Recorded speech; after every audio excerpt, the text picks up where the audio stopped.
रहलू तनी हाल चाल बताऊ तू ने। अरे का बताइए सखी, का भेल हो? ससुरे का हाल बड़ा ठीक ना बा।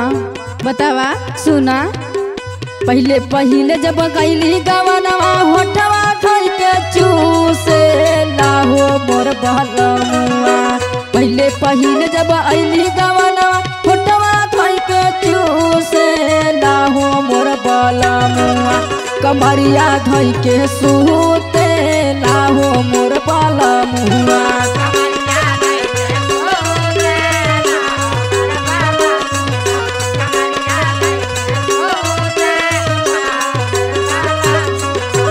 पहले पहले जब अइली गवनवा होठवा धोई के चूसे लाहो मोर बहलमुआ।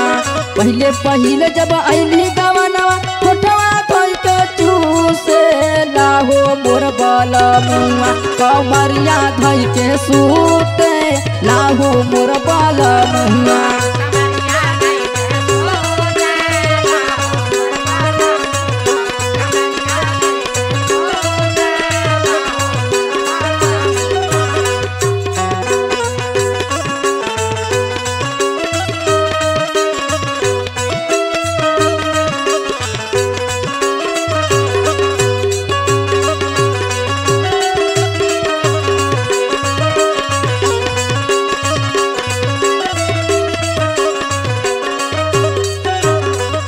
और सुनाओ हमारे संगे काका करला। का भेल हो? आधी रतिया होते ऊ हम के जगावेला।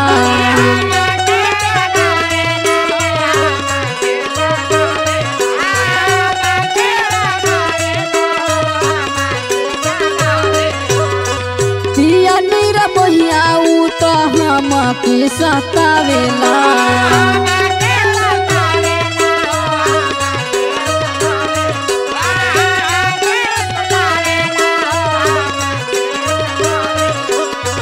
आधी रतिया होते ऊ हम के जगावेला। पिया नीरा बहिया ऊ तो हम के सतावेला। जब कुछो बोली तो लागे हमारा से रूठे।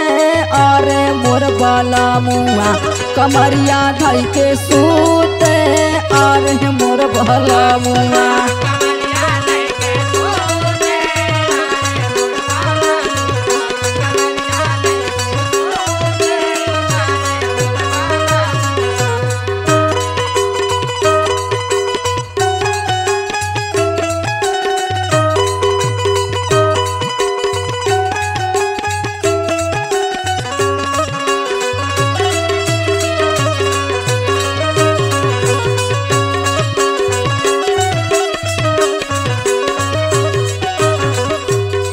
और सखे का भेल बतावा।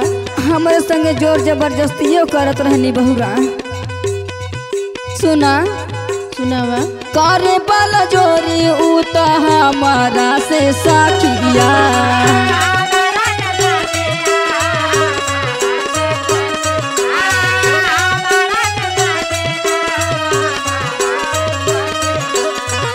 भाई के मसाक देला हमारा के रातिया।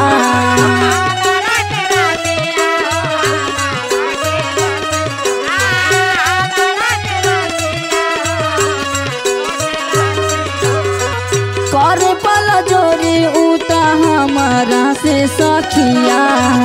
भाई के मसाक देला हमारा के रातिया। गुड्डू लहरी आनू से कहा से पूछे लाहो मोर बहलमुआ। कमरिया धई के सूते लाहो मोर बहलमुआ।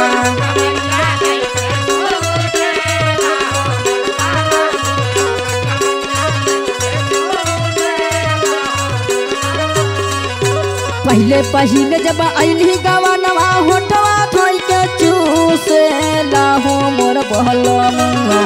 पहले पहले जब अइली गवनवा होठवा धोई के चूसे लाहो मोर बहलमुआ। कमरिया धोई के सूते लाहो मोर बहलमुआ।